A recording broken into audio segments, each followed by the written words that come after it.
There are winners, and there are losers, and there are people who have not discovered how to win. And all they need is some coaching. All they need is some help and assistance, just a little support. All they need is some insight or a different strategy, a plan of action to make some adjustments that will open up the key to a whole new future for them, that will give them access to the unlimited power that they have within themselves. That's all that they need. So what I want you to do is think about something you want for you, that's real for you, that's important for you, that will give your life some special meaning and power. And I don't even want you to say, I can do that. I don't want you to assume that. See, 5 years ago when I started out in this area, I would not have been able to make the mental leap that I would be up to where I am right now. I don't want you to begin to just psych yourself out. No. I want you to be able to say something to yourself that will enable you to maintain a level of integrity with yourself. That when you say this, even when you face tremendous setbacks, it will be a benchmark to keep you in the game, to keep you moving forward and experimenting and readjusting your strategy and your plan of action, continuously looking for ways to win. So what is that something? When you got an idea you want to move on, you might not have the money, you might not have the education, you might not have the support or the resources you need. What is that something that can keep us going, that will enable us to act on our dream? What's one of those keys that will begin to help us to discover the secrets to our dream? Here's what I want you to repeat after me, please, with power and conviction. Say, it's possible. It's possible. That's all I want you to do when you look at your dream. Just say to yourself every day, it's possible. Just say that every day to yourself, it's possible. Because what does that do? See, it begins to change your belief system. See, the way in which we operate, ladies and gentlemen, it's a manifestation of what we believe, what's possible for us. Whatever you've done up to this point, all that it really is a duplication, it's a reproduction of what you believe subconsciously that you deserve and what's possible for your life. Most people operate out of their personal history, out of their memory, things they've done, things they've experienced, things they've seen, things that they have observed. What I'm suggesting that you operate out of a larger vision of yourself. I want you to see yourself doing what you want to do, experiencing what you want to experience, having what you want to have, doing what it is that gives your life some meaning and value. Operate out of your imagination, not your memory. Because whenever you look at where you want to go, I'm wanting to warn you, you will have some conversation back here after you go through the data that you've experienced in life saying you can't do it. And so what you want to begin to do is ignore that inner conversation. Well, most people, ladies and gentlemen, when something happens to them, what they do is they begin to believe that that's the way it is. That's the way it's always been. And they can't see the possibility of it being any different.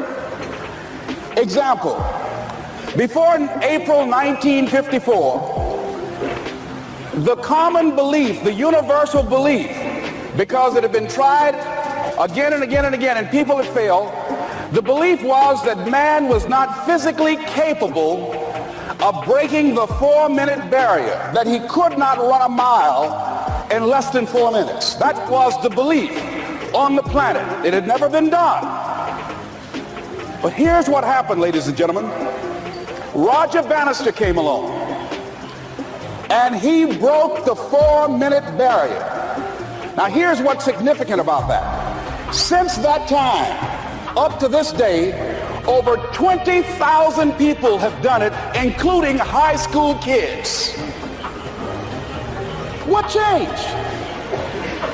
20,000 people, what changed? Here's what happened when they got on the track. They knew it had been done. And because they knew it had been done, there was a new belief about this barrier, about this goal that was unreachable. And those 20,000 people got in the race believing, knowing in their heart that someone had done it, that it's possible that they could do it. And I'm saying that if you know anybody that had some goal, some dream, something they wanted to do, And they did it, the nice thing that you know in your heart that if someone has done it, then you can do it. It's possible. And that if someone can make their dream become a reality, that it's possible that you can make your dream become reality. And so as you begin to look at where you want to go, beginning to embrace that, it's possible. I'm blessed and highly favored. I've got a lot going for me. I got some good stuff in me. And it's possible that I can bring my greatness out here in the universe. That I can do what I want to do. It's possible I can write my own book. I can have my own business. I can take the trip and travel around the world. It's possible. I can bounce back from adversity and reinvent my life. It's possible. Regardless of where I am, the things can get better for me. It's possible. I'm thinking about two men right here in Chicago who are fairly successful, similar background, educated. They worked for a corporation for many years, and they were among many people that were laid off. Two guys who were very good friends. One went out looking for a job for several weeks along with the other one, and they faced disappointment and rejection again and again and again. They couldn't find any work, which is the story of many people across this country. One guy stopped. He became discouraged. He stopped going. He stayed home looking at television, became very argumentative and toxic with his wife, drinking beer, getting on the phone, talking to his other negative, unemployed friends. And he just gave up. The other guy kept looking for a job everywhere he could go. Every time he could get an opportunity, kept asking people, networking, checking the newspapers every day. Kept going everywhere he could, trying to find a job. You have too much education. You're overqualified. You won't be here long enough. He kept going. He kept going. He went to a place and said, look here, I tell you what, if you can't hire me, and I know you can use my talents, abilities, and skills, I don't want to sit home and do nothing. Just let me do some volunteer work. You don't have to give me anything, all right? I just want to work. I want to be busy. Guy said, okay, it's on you now, but don't expect me to give you anything. It's okay. This guy came in and worked. He was the first one there. The last one to leave was the best employee there. About 4 weeks later, one of the top managers quit. They were looking for a replacement. Guess who they selected? This other guy. This guy who was volunteering his time. He got the job. What was the difference between the two men? Eyesight and mindsight. Eyesight is judging on what you see, judging according to appearances. But mindsight is how you interpret what you see. One guy said, it's not possible, it's over, I'm finished. I can't do it. I can't make it. He surrendered. I've faced rejection again and again. I'm not going anymore. There are no jobs out there. But this other guy, he felt that in spite of the no's and rejections, in spite of how bad the economy is, in spite of what the newspapers are saying, that it's possible that somebody somewhere will give me a job. He just kept going, thinking it was possible. And guess what, ladies and gentlemen? That's what we have to do with our dreams.